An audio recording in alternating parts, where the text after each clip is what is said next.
dari kecil kalau minum tangan kiri dipukul sama punya abah. Ubah tangannya, tangan kanan.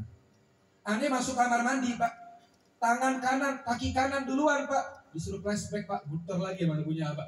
Keluar. Kenapa Pak? Ulang lagi. Gimana adab masuk kamar mandi? Masuk kaki kiri. Udah pintar. Hal apapun Pak, bawa Rasulullah di rumah kita Pak. Ini penting perannya orang tua. Yang kedua apa? Berikan makanan yang halal sama anak. Kenapa? Apa yang masuk kepada anak bakal pengaruh kepada dirinya. Bakal jadi daging. Yang ketiga apa? Yang ketiga, carikan istri yang salehah. Maka si pemuda ini bilang apa? Ya Amirul Mukminin, bapak saya gak pernah ngajarin saya untuk takwa kepada Allah. Gak pernah ngajarin sholat, gak pernah nyontohin sholat, gak pernah nyontohkan ketaatan. Yang kedua, dia bilang, saya gak tahu orang tua saya kerjanya apa. Yang saya tahu, halal, haram, hakan. 3 hak. Halal, haram, hakan, kata orang Sunda ini. Yang ketiga apa? Ane punya ibu, boro-boro solehah. Dia bilang, emaknya Ane, Masya Allah. Tuh kalau pakai bedak 1 kilo belum kelar. Bedaknya tebal banget. Bibirnya merah mereka kayak cetakan odading, dia bilang. Umi Ane dia bilang, boro-boro. Bukan wanita salehah, bukan orang yang muti'ah, yang nutup aurat, yang menjaga kehormatan. Tidak, dia bilang tuh. Ane gak mendapat tarbiyah dari yang punya umi. Maka kata Amirul Mukminin, kalau begitu yang Ane hukum bukan anaknya. Mana panggil, ente punya abah sama umi, balik lagi kemari, dia bilang tuh. Dimarahin sama Sayyidina Umar apa? Fagat ta'aggabta qabla an ta'aggah.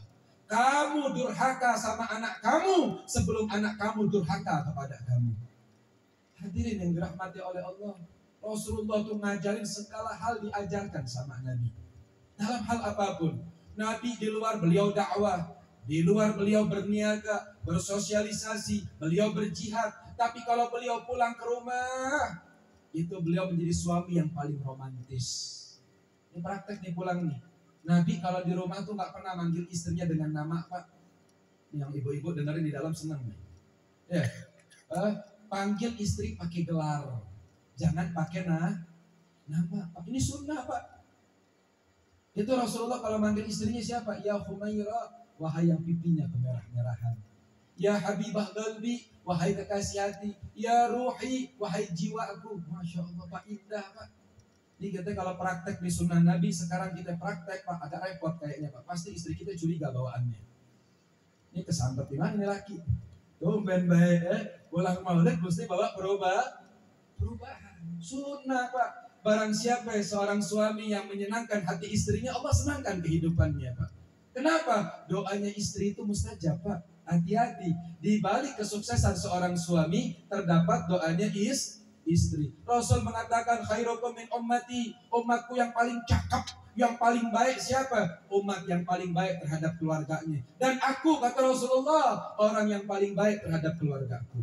Biasain tuh, kita baik sama istri. Ini maaf, akhir zaman inqilabul mawadin, zaman berubah. Banyak laki-laki sama istrinya galak. Tapi kalau sama perempuan yang bukan mahramnya cengengesan baik. Apalagi tetangganya jamur. Tahu jamur ente, janda di bawah umur. Tuh kumis lintir-lintir. Bapak sehat boy, senyumnya lebar. Apalagi tetangganya jagung bakar. Tahu jagung bakar ente? Main ke puncak makannya, ya. Janda tanggung baru mekar. Baik banget tuh, kayak malaikat mukarrabin udah tuh. Baik. Haram. Kita baik sama siapa? Baik itu sama perempuan yang mustahik. Perempuan yang punya hak sama kita. Siapa? Istri kita. Terus siapa lagi? Ibunya kita. Terus siapa lagi? Anak perempuan kita. Selebihnya kalau perempuan yang bukan mahram, biasa aja Pak. Jangan Pak. Jangan suka kita menebar kebaikan kepada wanita yang bukan mahram. Akhirnya dia menempatkan harapan kepada kita. Haram alaik. Kemudian apalagi Nabi kalau sama istrinya cemburu banget. Makanya Rasul bilang dayus. Siapa itu dayus? Laki yang dilaknat siapa? Laki-laki yang suka ngewakafkan istrinya. Ente kira keropak masjid tuh Harin? Maaf, dulu sebelum nikah, jurus semuanya keluar. Sayang, cinta, kalau malam gak teleponan sedih galau. Makanya yang perempuan yang belum nikah jangan mau dibahlulin sama laki-laki. Kenapa? Laki-laki sejati bukan laki-laki yang suka mengucapkan kalimat I love you. Tapi laki-laki sejati siapa? Laki-laki yang berani mengajak wanita yang disukainya untuk mengucapkan qabil itu. Kenapa sebabnya? Laki-laki sejati itu bukan laki-laki yang suka menebarkan harapan. Perempuan itu bukan tempatnya harapan, tapi wanita itu hanya membutuhkan kepastian. Benar nggak? Benar nggak? Yang perempuan juga makanya jaga kemuliaan. Jangan mau kita dibahlulin sama laki-laki yang bukan mahramnya. Kalau abang serius sama saya, jangan ajak saya kepada hal yang haram. Ya ta'aruf gimana? Kita pacaran dulu. Haram. Jangan kau mengatakan ta'aruf dengan hal yang haram. Ini namanya penistaan nama syariat. Ta'aruf, maaf, aneh paling geli lihat orang ke majelis boncengan sama perempuan. Ditanya istrinya bukan deh. Siapa nih? Calon. Lagi PDKT, lagi ta'aruf beb. Pala ente ta'aruf. Buaya kalah-kalan lagi. Jangan mau dibohongin. Nabi sama istrinya cemburu banget. Itu Sayyidah Aisyah pernah bilang, ya Rasulullah, kenapa? Itu di depan tuh ada atraksi dari Afrika. Saya pengen nonton. Apa kata Nabi? Nabi kalau ngingetin istri itu lembut, santun. Nabi bilang, ya Humaira, kalau kamu keluar rumah, aku takut. Takut kenapa ya Rasulullah? Aku takut kecantikan engkau akan mempesona laki-laki lain dan aku tidak ridho. Gak boleh kata Nabi. Yang boleh melihat engkau cuma aku kata Rasulullahnya. Senyum Sayyidah Aisyah. Apa kata Nabinya? Mau nonton? Mau ya Rasulullah. Lewat jendela aja. Lihat dari ngintip dari jendela. Ya Rasulullah, jendelanya tinggi kata Sayyidah Aisyah. Sini kata Rasulullah, aku gendong. Digendong sama Nabi Pak. Itu Sayyidah Aisyah senyum lihat atraksi. Rasul bilang, ya Aisyah udah belum? Belum ya Rasulullah. Digendong sama Nabi. Sampai Sayyidah Aisyah bilang, sudah ya Rasulullah. Tuh Nabi Muhammad. Lah ini sebelum nikah sayang, cinta udah bobok belum? Pulsa habis, kuota habis, telinga berdarah, tiap malam teleponan. Udah nikah. Pengantin baru, masih anget-angetnya tuh. Udah setahun, 2 tahun, bini udah turun mesin, boro-boro. Nah bangunin bukan pakai tangan lagi, kadang-kadang pakai kaki. Ente mau sholat apa yang disolatin? Haram. Nasehatin istri dengan cara yang munkar haram. Gak usah sama istri, sama orang gak boleh izalatul munkar bil munkar haram.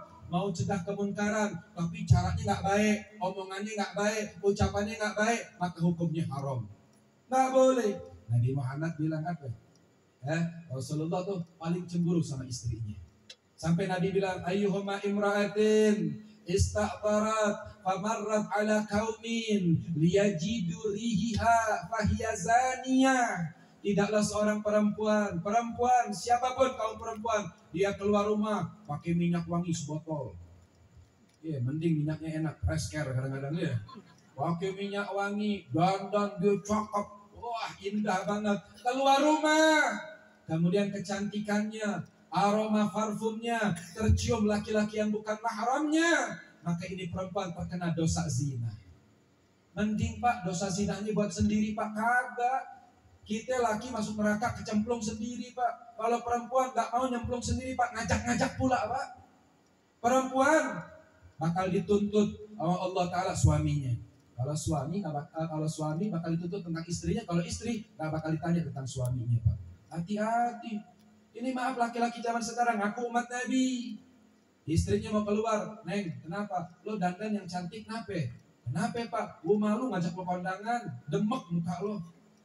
Dia begitu. Tuh istrinya dipamerin sama dia. Nih bini gue nih, ditontonin sama dia. Na'udzubillah min dzalik. Atau kebanyakan juga perempuan kadang-kadang jalan sama suaminya, foto selfie pasang di status. Banyak gak? Jalan-jalan pasang status berdua sama suaminya lagi pelukan. Kalau romantis jangan dipamerin. Kan halal beb suami saya, kan istri saya beb. Romantis kita antara kita sama Allah yang tahu. Gak ada ulama jalan sama istrinya pegangan tangan di bandara. Lebay. Kadang maaf yang begitu-begitu kadang-kadang kebalik. Kadang-kadang di luar foto statusnya lagi berdua sama istri pelukan, di rumah lagi berantem. Di rumah dia lagi begulat. Ente mau ikut, mau idola kita bukan artis. Idola kita siapa? Nabi besar Muhammad. Dalam ngedidik anak, idola kita Nabi Muhammad. Bakti sama orang tua, idola kita Nabi Muhammad. Bertetangga, kita mau ngikut siapa? Nabi Muhammad. Diganggu tetangga, maafin. Nih kita hadir maulid Nabi, pulang maulid Nabi, ada perubahan gak? Kalau di kampung ini masih ada orang yang gak akur, buru-buruan akur. Umatnya Nabi gak ada pedendem. Umatnya Nabi gak ada yang suka mutusin silaturahim. Sampai diancam la yadkhulul jannah qati'ur rahim, diharamkan masuk surga. Siapa itu? Orang yang memutuskan tali silaturahim. Kalau di suatu kampung, di kampung ini ada satu orang mutusin silaturahim, itu rahmatnya Allah nggak bakal turun di kampung itu. Ente doa sampai belah tuh bibir, ente doa nangis, tapi ada orang mutusin silaturahmi, ente tahu tuh orang nggak akur, ente nggak akurin, maka tuh sekampung kena balaknya. Al balak ya balak sifatnya rata. Allah nggak nurunkan rahmat kalau di situ ada orang qati'ur rahim. Mananya apa? Kalau kita dimusuhin orang, biarin. Yang penting kita gak musuhin orang, Pak. Lapang hidup kita, Pak. Orang yang suka musuhin orang, hidupnya sempit. Tapi orang yang suka ngakurin orang, hidupnya lapang. Mau kondangan, ada dia malas putar balik. Mau ngaji, dilihat, ada si bapak itu enggak? Hadir. Di mana maulidnya? Itu, di Raudhatul Islah. Habis itu datang enggak? Datang. Males saya. Sempit. Dunia lapang jadi sempit. Tapi kalau orang yang suka akur, kasih sayang, dunia sempit, biarkan dari tempat sempit jadi lapang. Orang yang mutusin silaturahmi, walaupun dia meninggal fi jawfil Ka'bah, di dalam Ka'bah, dipastikan meninggalnya su'ul khatimah. Makanya bohong itu dosa, Pak. Tapi ada bohong yang dibolehkan dalam syariat. Bohong gimana tuh? Menyatukan dua orang yang sedang tidak akur.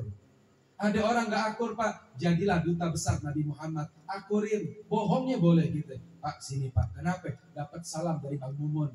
Oh yang benar, dia kan benci sama saya. Dia senang sama Bapak. Mau negor duluan, katanya malu Pak. Coba Bapak negor duluan.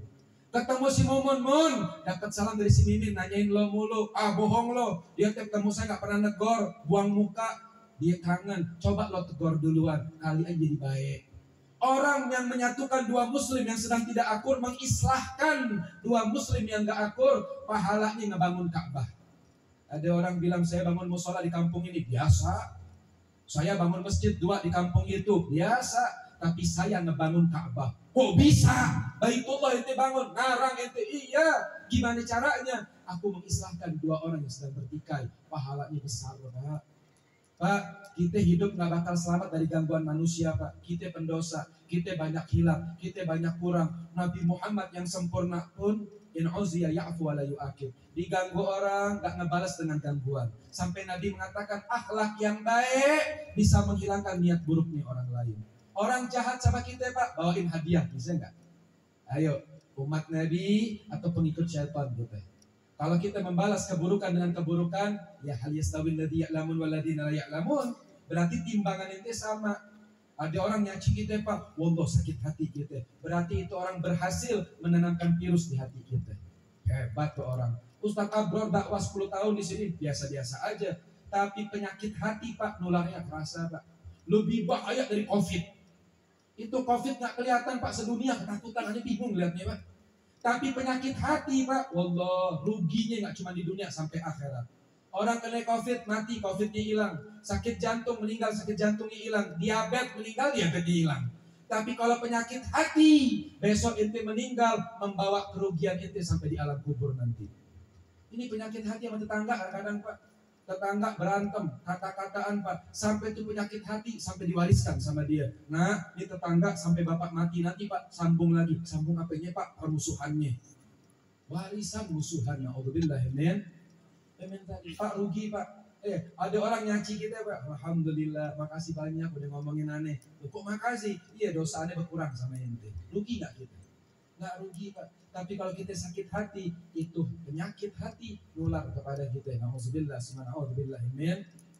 Minimal jangan sampai nyimpan di hati kita. Gimana caranya? Kalau mau tuntas, akhlakul hasanah, ente balas dengan kebaikan. Nabi tetangganya nyakitin, buang sampah ke rumah Nabi, buang kotoran ke rumah Nabi. Bertahun-tahun tiap Nabi buka pintu, buka pintu lagi tambah banyak, nggak ambil pusing Nabi. Sampai suatu hari Nabi buka pintu, Nabi bilang, tumben, ini sampah kemana? Aisyah bilang, ya Rasulullah, kenapa? Lagi sakit langganan kita. Langganan gak tuh? Lagi sakit. Kalau kita punya tetangga rese begitu sakit, gimana jawaban kita? Lebok, walat, ketulahan. Tapi lihat akhlaknya Rasulullah. Rasulullah hantarkan kebaikan kepada dia. Nabi Muhammad bungkuskan makanan, diantarkan kepada dia. Sampai akhirnya ini wanita mengatakan, Wallah, dulu saya benci kepada engkau wahai Muhammad, tapi mulai detik ini saya cinta kepada engkau. Saksikanlah, asyhadu an la ilaha illallah wa asyhadu anna Muhammad Rasulullah. Aku bersaksi tiada Tuhan selain Allah, Nabi Muhammad utusan Allah. Maknanya apa? Kebaikan bisa merubah daripada keburukan orang lain. Insya. Ini nggak berasa ngomong udah sejam. Berasa nggak? Berasa nggak? Berasa nggak? Yang belakang jawab, berasa nggak ngomong sejam? Nggak berasa, ente cuma denger. Aneh yang ngomong berasa. Ya, tapi insya Allah yang sedikit tapi mudah-mudahan manfaat. Terakhir pesan Habib oleh-oleh yang dibawa pulang. Anda pengen nih pulang nih gak cuma bawa bongsang kosong, gak cuma bawa besek kosong, tapi Anda pengen yang pulang di majelis ini pulang bawa Nabi Muhammad ke rumahnya. Ini pesan Habib yang terakhir. Iya, catat, tulis, praktekin. Ente mau bahagia gak hidup? Mau seneng gak? Mau selamat gak? Mau berkah gak? Mau lancar gak urusannya? Ini kelihatan muka-muka bermasalah banyak soalnya ya. Kuncinya apa? Rasul mengatakan kalau ente mau selamat yang pertama absus salam, tebarkan salam. Ini mulai sekarang nih biasakan tebarkan salam. Apa salam itu? Setiap kita ketemu muslim satu dengan yang muslim yang lain, biasakan mengucapin salam. Assalamualaikum warahmatullahi wabarakatuh. Pendek Pak, tapi itu doa. Ketika kita mendoakan kebaikan kepada orang lain, itu kebaikan bakal balik sama diri kita.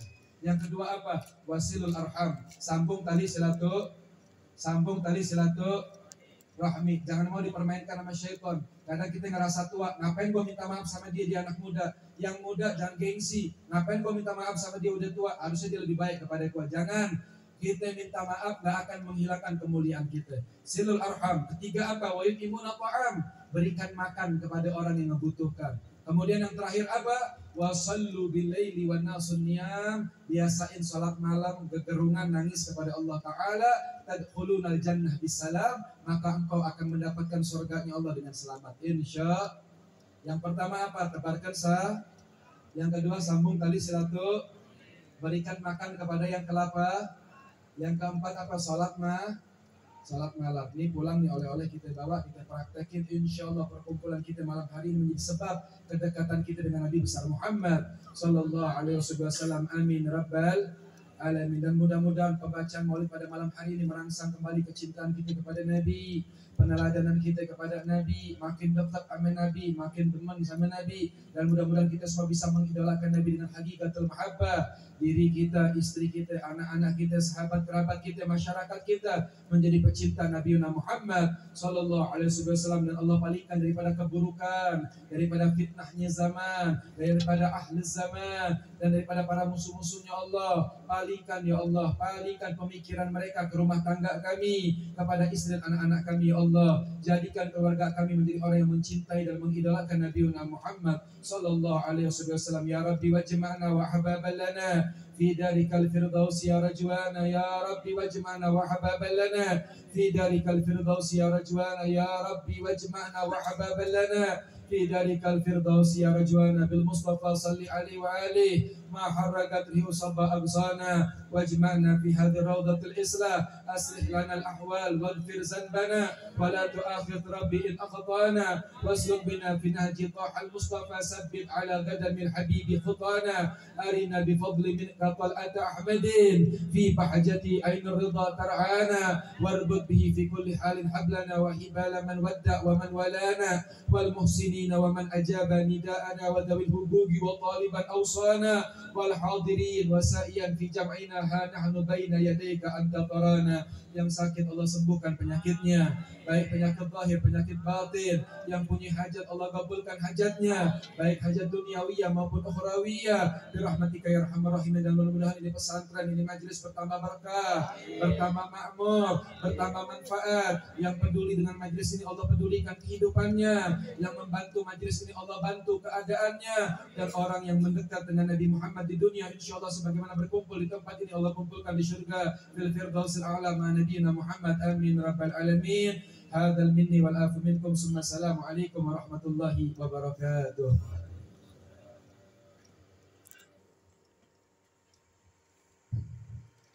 Alhamdulillah.